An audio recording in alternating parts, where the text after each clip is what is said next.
नमस्कार। आज हम पढ़ेंगे वाच्य। वाच्य किसे कहते हैं? किसी भी बात के प्रस्तुत करने के ढंग को वाच्य कहते हैं। और वाच्य जो है वो तीन प्रकार का होता है। वाच्यम त्रिविधम।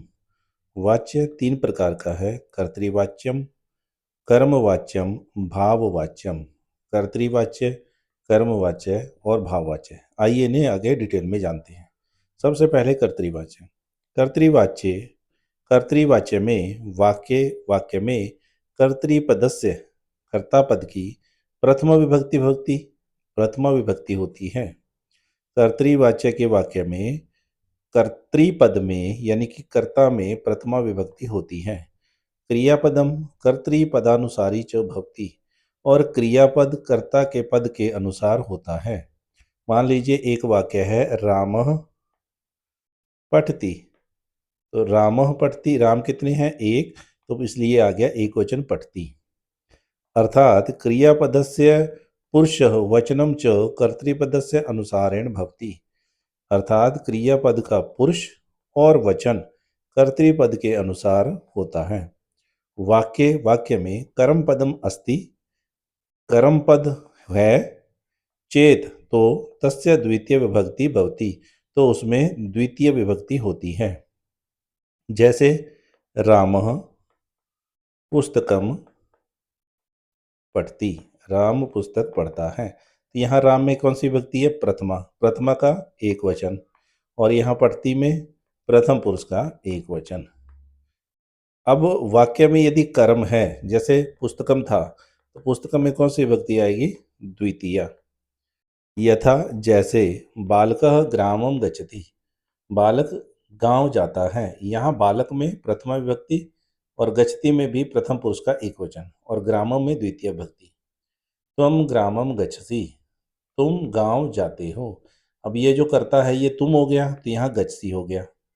अहम ग्रामम गच्छामि, मैं गांव जाता हूँ। अहम जो है वो उत्तम पुरुष है, इसलिए क्रिया भी उत्तम पुरुष के एक वचन की आएगी। बालकाः ग्रामम गच्छन्ति, सब बालक गांव जाते हैं। अब बालक बहुवचन हो गया है तो गच्छन्ति हो गया है। यूयम ग्रामम गच्छत, तुम सब गांव जाते हो। अब तुम सब, क्योंकि ये मध्यम पुरुष है, मध्यम पुरुष का बहुवचन है, तो क्रिया भी मध्यम पुरुष के बहुवचन की है। वयम ग्रामम गच्छामः, हम सब गांव जाते हैं। यहाँ पर जो है उत्तम पुरुष का बहुवचन, क्रिया भी उत्तम पुरुष के बहुवचन की और कर्म में द्वितीय विभक्ति। अब दूसरा है कर्मवाच्यम। कर्मवाच्य किसे कहते हैं? कर्मवाच्ये कर्तृपदस्य तृतीय विभक्ति, कर्मपदस्य प्रथमा विभक्ति तथा च क्रियापदम कर्म पद अनुसारी भवति। कर्मवाच्य में कर्तृपद में कर्ता में तृतीय विभक्ति, कर्म में प्रथमा विभक्ति और जो क्रियापद है वो कर्म के अनुसार होता है। अर्थात क्रियापदस्य पुरुषः वचनम च कर्म पदस्य अनुसारेण भवति। जो क्रियापद है उसका पुरुष और वचन कर्म पद के अनुसार होता है। आइए इस उदाहरण से समझते हैं। यथा जैसे बालकेन ग्रामः गम्यते, बालक के द्वारा गांव में जाया जाता है। अब ये जो बालक है, ये बालक शब्द जो करता है, यहाँ पर इसका क्या बन गया? तृतीय विभक्ति। बालकः बालको बालकाः बालकम बालको बालकान बालकेन, तो तृतीय विभक्ति बन गई बालकेन। और ग्राम में कौन सी विभक्ति आई? प्रथमा। क्यों? क्योंकि ये कर्म है और कर्म में कौन सी विभक्ति करनी है हमने? प्रथमा। कब? जब कर्मवाच्य बनाएंगे। और जो धातु है उसमें गम्यते, जाया जाता है, बालक के द्वारा गांव जाया जाता है। अब वैसे ही तुम वाले में तुम के जो युष्मद शब्द है उसका तृतीय विभक्ति में क्या बनता है? त्वम युवाम यूयम, त्वाम युवाम युष्मान, त्वया युवाभ्याम युष्माभि। त्वया तुम्हारे द्वारा, ग्रामः गम्यते गांव में जाया जाता है। अब ये गम्यता क्यों नहीं चेंज हुआ त्वया के अनुसार? क्योंकि जब कर्म वाच्य होगा तो जो क्रिया है वो कर्म के अनुसार चेंज होगी। जब ग्रामः तो गम्यते रहेगा, क्योंकि जब इसका वचन बदलेगा तब इसका वचन बदलेगा। अब इसके वचन का इसके क्रिया के ऊपर कोई प्रभाव नहीं है। मया ग्रामः गम्यते, मेरे द्वारा गांव जाया जाता है।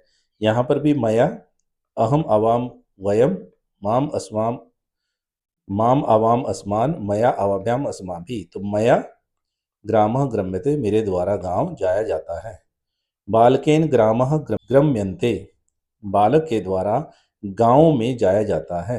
अब चूंकि ये गांव ज्यादा हो गए हैं तो ये जो क्रिया है ये भी बहुवचन हो गई है। ग्रामः गम्यन्ते, युष्माभिग्रामः गम्यन्ते, तुम सबके द्वारा गांव में जाया जाता है। यहाँ बेशक युष्माभि में बहुवचन है, लेकिन ये जो क्रिया है ये युष्माभि के अनुसार नहीं बल्कि ग्राम के अनुसार है, क्योंकि ग्राम में बहुवचन है इसलिए गम्यता में भी बहुवचन है, गम्यन्ते।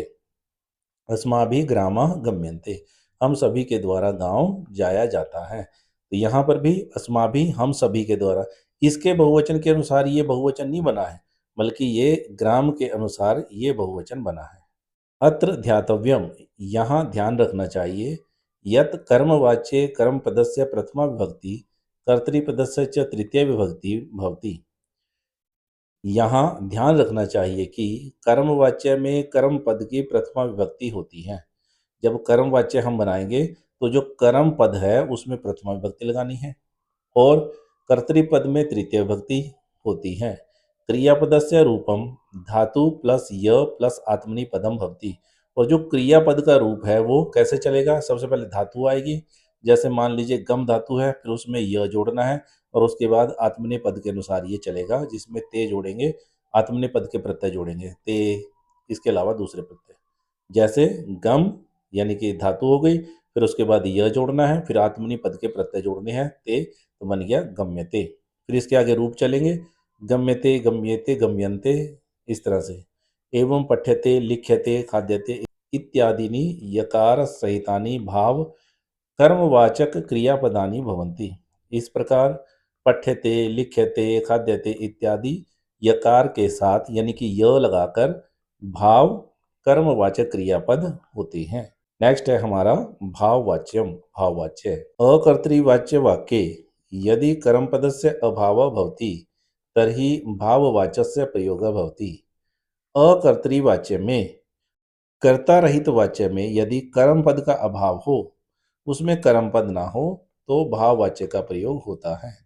तदा तब कर्तृपद से तृतीय विभक्ति, कर्तृपद में तृतीय विभक्ति होती है। क्रियापदस्य च केवलम एकम एव अपरिवर्तनीयम रूपम भवति, और क्रिया का केवल एक ही अपरिवर्तनीय रूप बनता है, यानी कि वो फिर रूप बदलेगा नहीं।